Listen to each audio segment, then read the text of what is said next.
আসে না, সে আমাদের সাথে দেখা সাক্ষাৎ করে না, দেখা সাক্ষাৎ করলেও দেরিতে করে। 3 নম্বর অভিযোগ দিল, 3 নম্বর অভিযোগ হলো রাতের বেলা মাগরিবের পর তাকে আর পাওয়া যায় না। তার বাড়িতে গিয়ে দরজায় কড়া নাড়লে সাড়া দেয় না। 3টা অভিযোগ দিল। এরপরে আরেকটা অভিযোগ দিল। তারা বলল, আমিরুল মুমিনিন, আপনি এমন একজন গভর্নর দিয়েছেন যে গভর্নর অফিসের মধ্যে মানুষের সাথে কথা বলতে বলতে হঠাৎ করে মাঝে মধ্যে জ্ঞান হারিয়ে পড়ে যায় মৃগী রোগীর মতন। 4টা অভিযোগ দিল। অভিযোগ দেওয়ার পরে সাইয়েদনা ওমর ফারুক রাদিয়াল্লাহু আনহু তলব করলেন, সাইদ তুমি কোথায়? সাইদ আসলো। আসার পর সাইদ ইবনে আমিরকে বলল, ও সাইদ, তোমার বিরুদ্ধে তোমার জনগণ 4টা অভিযোগ দিয়েছে, গুরুতর অভিযোগ। ওমর রাদিয়াল্লাহু আনহুর এই কথা শোনার পরে সাইদ ইবনে আমির বলল, আমিরুল মুমিনিন, কি সেই অভিযোগগুলো? তার উত্তর আমি ইনশাআল্লাহ দিতে পারবো। ওমর রাদিয়াল্লাহু আনহু বললেন, 1 নম্বর অভিযোগ তোমার বিরুদ্ধে তোমার জনগণ দিয়েছে, বেশ খানিক বেলা না হওয়া পর্যন্ত তুমি মানুষের সাথে দেখা সাক্ষাৎ করো না। এই কথা শোনার পরে সাইদ ইবনে আমির বললেন, আমিরুল মুমিনিন, আমি বলতে চাই না, কিন্তু না বললেও হয় না। আমি চাই না পৃথিবীর কোনো মানুষ জানুক, কিন্তু তারপরও আমার জনগণ যেহেতু আমার বিরুদ্ধে অভিযোগ দিয়েছে, তাই আমি বলতে বাধ্য। আমিরুল মুমিনিন, আমার বাড়িতে কোনো চাকর নাই বাকর নাই। আমি এত বড় একজন নেতা হতে পারি, গভর্নর হতে পারি, কিন্তু আমার বাড়িতে কোনো চাকর নাই বাকর নাই, কোনো কিছুই নাই। আমিরুল মুমিনিন, আমার ছেলে সন্তান আছে অনেক। আমার স্ত্রী খাবার দাবার রান্না করে, কাপড় চোপড় ধয়, এইগুলো করতে আমার স্ত্রী হিমশিম খেয়ে যায়। এই জন্য আমি আমার স্ত্রীকে সাহায্য করি। আমিরুল মুমিনিন, এই জন্য আমার বাসা থেকে বের হয়ে অফিসে যেতে একটু বেশ খানিক দেরি হয়ে যায়। ওমর রাদিয়াল্লাহু আনহু এই কথা শোনার পরে, আমি কোন মানুষের বিচার করছি? যে মানুষ কত ভালো, যার চাকর বাকর নাই। এত একজন নেতা, তার নাই চাকর, তার নাই কোনো কিছু। ওমর রাদিয়াল্লাহু আনহু 2 নম্বর প্রশ্ন করলেন, 2 নম্বর তোমার বিরুদ্ধে অভিযোগ দিয়েছি, সপ্তাহে 1 দিন তুমি মানুষের সাথে দেখা সাক্ষাৎ করো না, কারণ কি? সাইদ ইবনে আমির বলে, আমিরুল মুমিনিন, এই কথা আমি বলা পছন্দ করি না, কিন্তু আমার জনগণ যেহেতু আমার বিরুদ্ধে আপনার কাছে নালিশ দিয়েছি, সেজন্য আমি বলছি।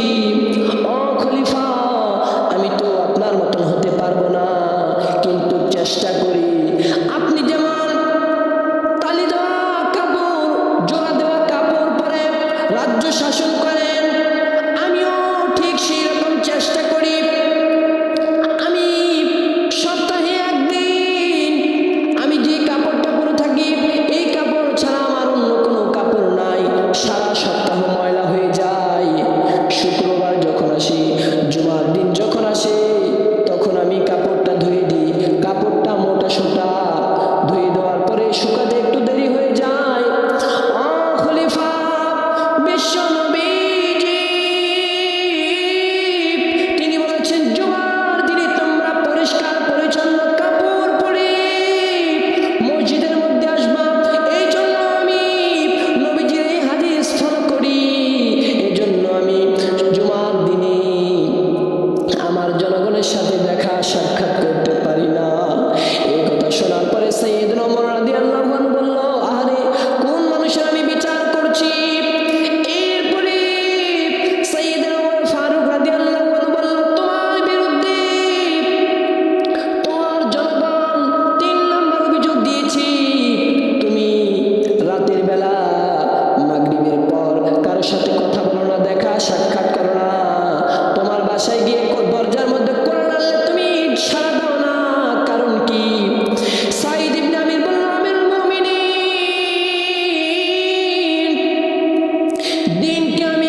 দোয়া করেন।